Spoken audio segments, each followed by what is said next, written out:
Hello student, I am Alka Sharma from NCMS Jhabua. Today I am taking the class 8 SST Geography chapter number 2, Land, Soil, Water, Natural Vegetation and Wildlife Resource. My dear student, I already explained in earlier classes land, soil. Now today I am taking the water and natural vegetation and wildlife. As you know, water, what is what? It is a vital renewable natural resource. Do you know it covers 3/4 Earth's surface. Earth is also called water planet because only water is present in our planet. It contains large amount of water. Distribution of water on the earth. Can the water will be equally distributed? No. See, the ocean covers 2/3 of the earth's surface and support variety of the plants and animal life. The ocean water is not fit for human consumption due to its salinity. So the drinking water is very less amount present on the earth. Fresh water is just about 2.4% of total water on the earth, whereas 70% of these occur in the fiber form of ice sheets and glaciers in Antarctica, Greenland and mountain region. But why we not use it? Because due to their location, they are inaccessible only. So 1% fresh water is available and fit for human use. And where it is found? It is found under groundwater, surface water in the river, lakes and water vapor in the atmosphere. So water is very precious, save it very carefully. Now water cycle. How the water will be recycled, how it will be. See this, the total volume of the water on the earth remain constant. It means water can neither be added nor subtracted. What happened? See, we are having large amount of water on the ocean, lakes, seas, rivers, ponds and all. But what happened during daytime? The water will be evaporate and it will be evaporate and it convert into vapors, and that will be do. When the water will be condensed, then it falls in the form of raindrops and fall on the earth. So in this way the water cycle will be maintained, evaporation and condensation. So now it will be not added, not subtracted. Now you see abundance, you can see constant motion cycling through ocean, air, land and back again through the process of evaporation, precipitation and now this is referred as water cycle. Uses of water, as we know, we use water for the so many purposes like drinking, washing, for irrigation, in agriculture, for industries, for generating electricities through reservoirs and dams. But what is the problem?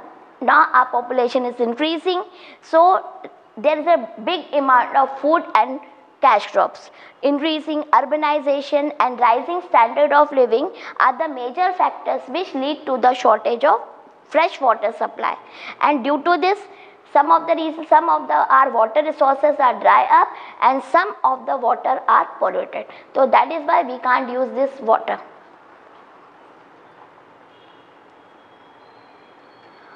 Problem of water availability. Water scarcity is a major problem in many parts of the world.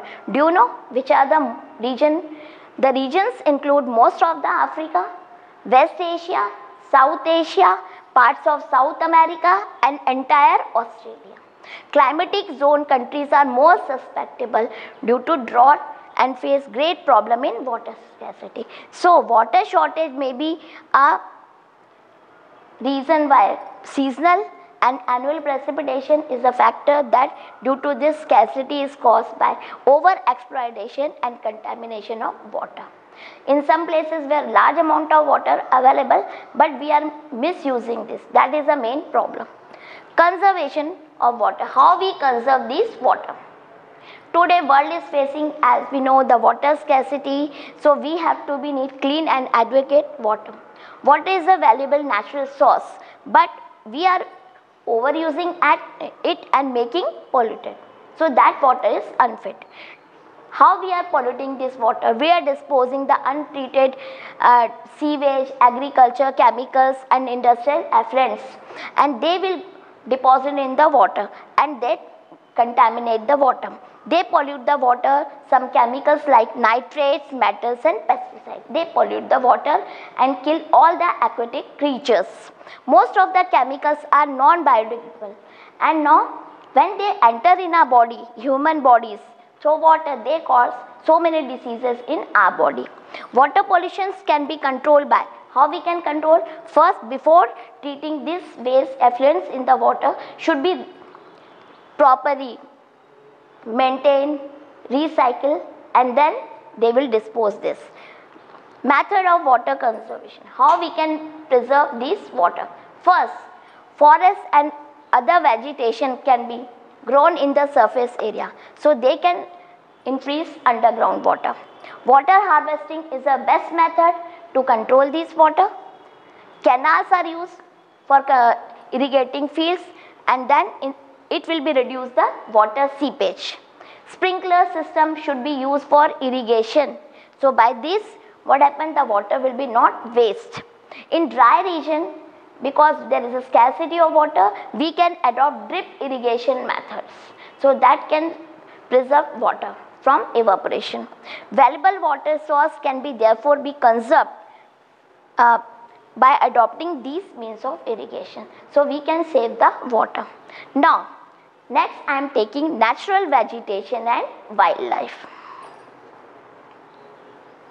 Natural vegetation and wildlife exists only in the narrow zone contact between lithosphere, hydrosphere and atmosphere. Lithosphere means all the land part, mountains, plateaus, etc. Hydrosphere means water. Atmosphere means air. That all these combined together, then we call biosphere. The living beings are interrelated and interdependent on each other for their survival. So this life supporting system we call ecosystem. Now, when we want to study about the natural vegetation and wildlife, what is a natural vegetation? Means all the plants, trees and all these will become under natural. Plants, why the plants are important? Plants provide us number of products. First, it gives us oxygen, timber, shelter to animals, protect soils, help in the growing crops, act as shelter belts, help in the collection of underground water, gives fruits, medicinal herbs, nuts, latex, turpentine oils, gums, medicinal plants and paper. That is why it is very important. Wildlife. Wildlife includes animals, birds, insects and all the aquatic creatures which are found in the water. They provide number of products like milk, meat, hides and wool. Insect like bees gives us honey.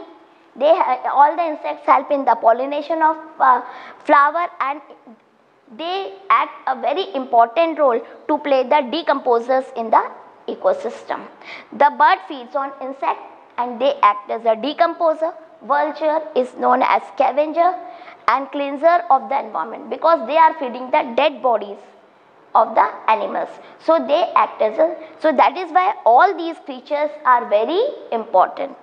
Distribution of how our natural vegetation is distributed. As you know, the growth of vegetation is mainly depend upon the factors like temperature and moisture means water. In areas, some areas where there is a heavy rainfall, definitely that is very always green, heavy trees may be grown there, and the size of trees in the density reduce the amount. The area where is the less rainfall, so that we can see the less vegetation and the trees are not grow well. So types of vegetation. Forest. Forests are classified into two parts, evergreen and deciduous forests, and they based on their shade their leaves. Evergreen forests. Evergreen forests are grown in the area where there is a good amount of rainfall, 400 to 200 centimeters. Those areas are always covered with trees. So many wild species, animals, all are living these places. What is the main features of evergreen forestry? The trees which are grown on this area, they shade their leaves in whole year. Not particular seasons they can shade their leaves. And deciduous forests, these areas are found less rainfall to less than 200 centimeter rainfall. So these area there is a less rainfall. So what happen, these forests, they shed their leaves in particular season. Why they are shedding their leaves in a particular season? Because they conserve the loss of moisture through transpiration. Now both the types of forests are further classified as tropical or temperate forests based on their location in different latitudes. Grassland,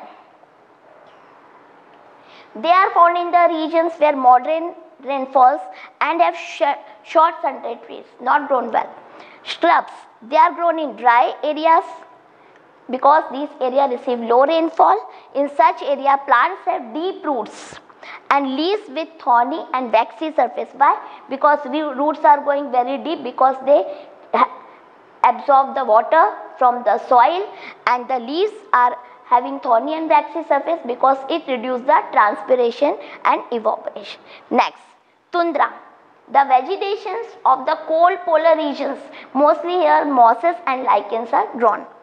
Now, why there should be conservation of natural vegetation and wildlife? Because forest is our wealth. It maintains our ecosystem. Plants give shelter to animals. Together they maintain the ecosystem.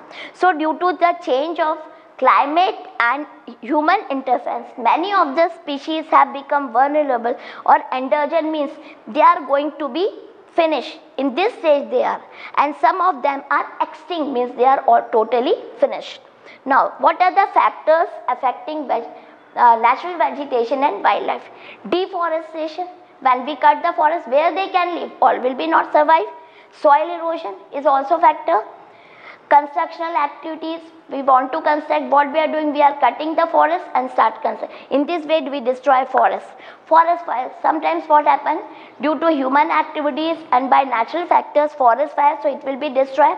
Tsunamis and landslides are also some natural factors, and human beings are also a factor which destroy these natural vegetation, which accelerate the process of extinction. Now, a sharp decline, do you know, so many species are destroyed due to poaching for collection of illegal trades, like they are collecting hides, skins, nails, teeth, horns as well as feather. That is why they are killing the animals. Some of these animals like tiger, lion, elephant, deer, black buck, crocodile, rhinoceros, snow leopards, ostrich and peacocks. Why they are killing? Because they are using their skins, feathers and all, and they are destroying these creatures. Now what we do? We have to adopt some methods. So protection of natural vegetations and wildlife. National park, wildlife sanctuaries, biosphere reserves are made to protect these natural vegetation and wildlife. So conservation of lakes, wetlands is necessary to save these precious resource from depletion. There is a need to encourage some awareness program like social forestry, Van Mahotsav at the region and community level. So what happened? The people will be inspired and they will grow more and more plants. Many countries have passed to protect these natural vegetation. They made some laws against the trade for killing of birds and animals. Also in India, killing lion, tiger, deers, great Indian bustard and peacock is illegal. An international convention, CITES, the Convention on International Trade in Endangered Species of Wild Fauna and Flora, has been established. Why established this? Because they had listed some named animals and birds which trade is prohibited. So conservation of plants and animals is very essential, and it is our duty that we can save all these creatures, and if we will not save these all creatures, one day we will not survive on the earth. Now my dear student, this is a rainy season. We can also become a part to save this natural environment. What we do, we can collect the seeds, and wherever you can see the open space, you just throw these seeds. Maybe they will grow naturally because the rainy season is there, and it will. And mostly the neem seeds, tamarins, They grow very fast, so you can. And save the creature and protect the wildlife. Thank you.